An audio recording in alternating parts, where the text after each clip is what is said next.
Hello friend, જય Shri Krishna. Geeta's cooking કોર્નરમાં તમારું સ્વાગત છે.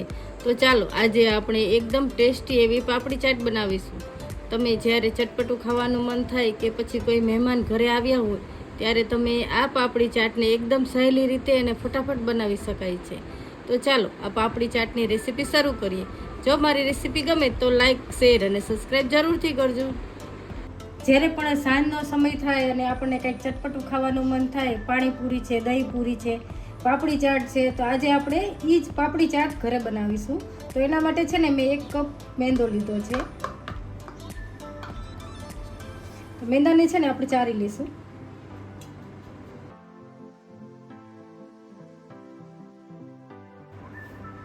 મેંદાના લોટને છે ને આપણે સરસ ચારી લીધો છે. હવે થોડો આપણે મસાલો કરી લઈએ. તો સ્વાદ અનુસાર નિમક, થોડી આપણે હિંગ એડ કરશું અને 1 ચમચી આપણે અજમો નાખશું હાથથી ક્રશ કરીને, અને 2 ચમચી તેલનો મોણ દઈશું, મોટી ચમચી.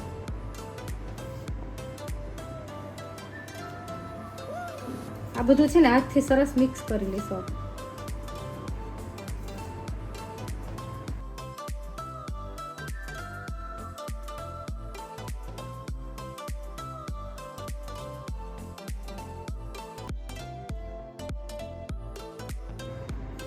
આ પાપડી બનાવવા માટે મુઠ્ઠી પડે ને એટલું આપણે સરસ મણ દેવાનું હતું. જો આ રીતે. હવે છે ને થોડું થોડું પાણી એડ કરતા જશું ને આપણે કઠણ લોટ બાંધશું.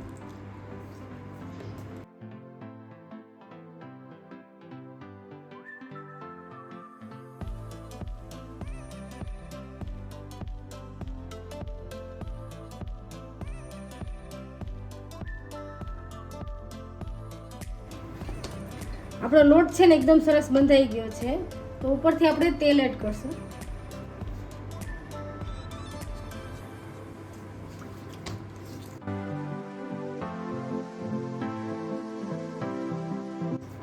હવે છે ને આની મોટી આપણે રોટલી વણી લઈશું.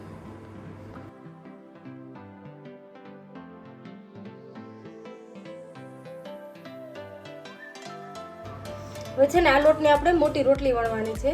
તો મેં છે ને પ્લેટફોર્મ એકદમ ચોખ્ખા કપડાથી લૂસી નાખ્યો છે અને એની ઉપર આપણે થોડો કોરો લોટ લઈશું.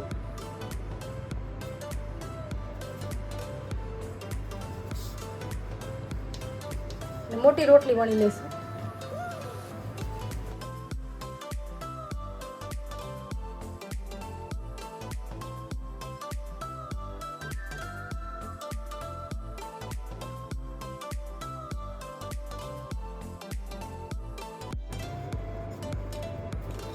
બધી સાઈઝ એક જ લેવલમાં આપણે સરસ વણી લીધી. એક બાજુ જાડી કે પાતળી નહીં, પણ એક સરખી જ આપણે વણવાની. હવે છે ને આપણે કાપા પાડી લઈશું. આપણી પૂરી ફૂલાય નહીં ને એટલે આપણે કાપા પાડશું.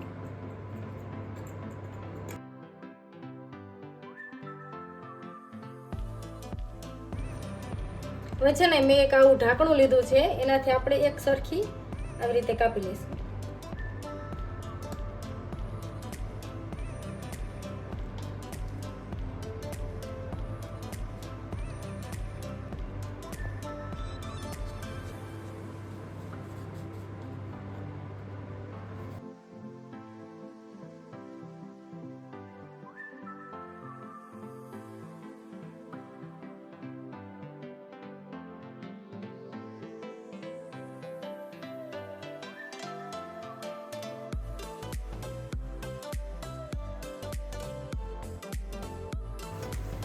આ લોટને છે ને આપણે વણશું ને એમાં પાછું યુઝ કરી નાખશું.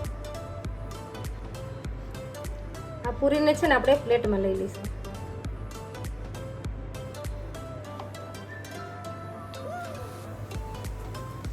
આ રીતે આપણે બધી પૂરીને વણી લઈશું. મેં છે ને કઢાઈમાં તેલ ગરમ કરવા માટે રાખી દીધું છે. તો આ પૂરીને છે ને આપણે ધીમા તાપે તળી લઈશું.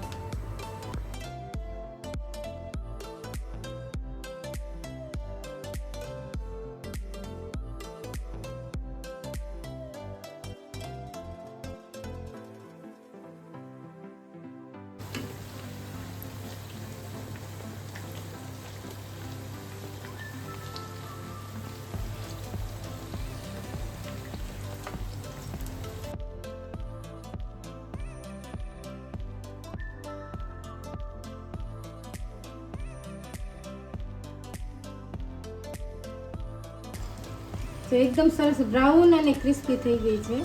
તો આપણે છે ને આ પૂરીને પ્લેટમાં લઈ લઈશું.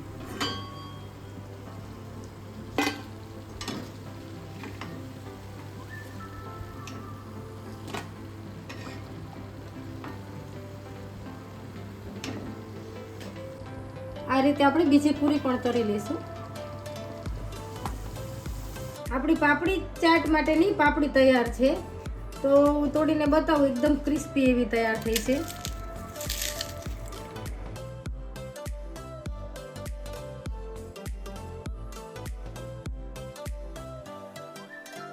પાપડી ચાટ માટેની આપણી પાપડી તૈયાર છે. હવે છે ને પાપડી સર્વ કરવા માટે આપણે પાપડી ચાટ બનાવવાનું છે. તો એના માટે મેં મીઠું દહીં લીધું છે. તો દહીંમાં ખાંડ નાખીને તૈયાર રાખ્યું છે. બાફેલું બટેટું લીધું છે, એના ઝીણા ટુકડા કરી લીધા છે. ને ડુંગળી લીધી છે, ટમેટું લીધું છે, અને આપણે દાડમના દાણા લીધા છે. મીઠી ચટણી ગોળ આંબલીની બનાવીને રાખી છે, અને લીલી ચટણી પણ આપણે ફુદીનો અને કોથમીરની બનાવીને રાખી છે, અને સેવ લીધી છે, અને ચાટ મસાલો લીધો છે, અને ગરમ મસાલો લીધો છે. તો આપણે પ્લેટમાં સરસ મજાની પાપડી ચાટ સર્વ કરશું. તો પહેલા છે ને આપણે પાપડી ગોઠવીએ પ્લેટમાં.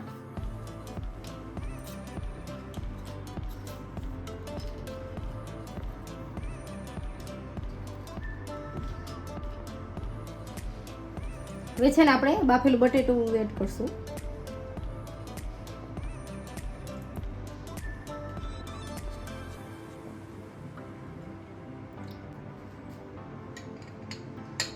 હવે છે ને આપણે ડુંગળી ઉપરથી એડ કરશું.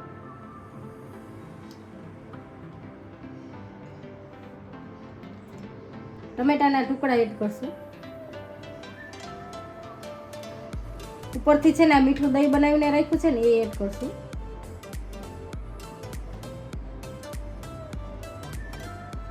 ઉપરથી છે ને આ ગ્રીન ચટણી એડ કરશું.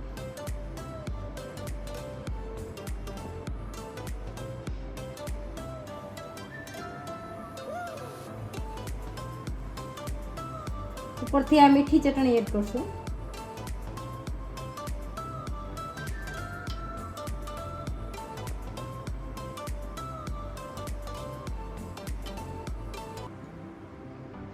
દાડમના દાણા એડ કરશું.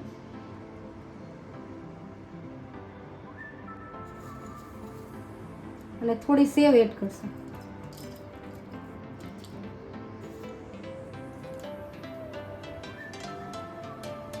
ઉપરથી થોડો ગરમ મસાલો એડ કરશું, અને ચાટ મસાલો એડ કરશું.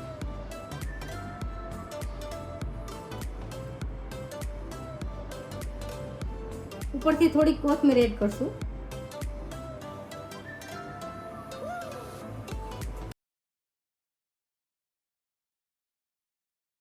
આપણે ઘરે એકદમ સહેલી રીતથી પાપડી ચાટ બનાવ્યો છે, ટેસ્ટી ફૂડ. ખાવામાં પણ એટલી ટેસ્ટી લાગે. જો મારી આ પાપડી ચાટની રેસીપી ગમે તો લાઈક, શેર અને સબસ્ક્રાઈબ જરૂરથી કરજો, અને મને કોમેન્ટ કરીને કહેજો કે મારી આ રેસીપી તમને કેવી લાગી. Thank you.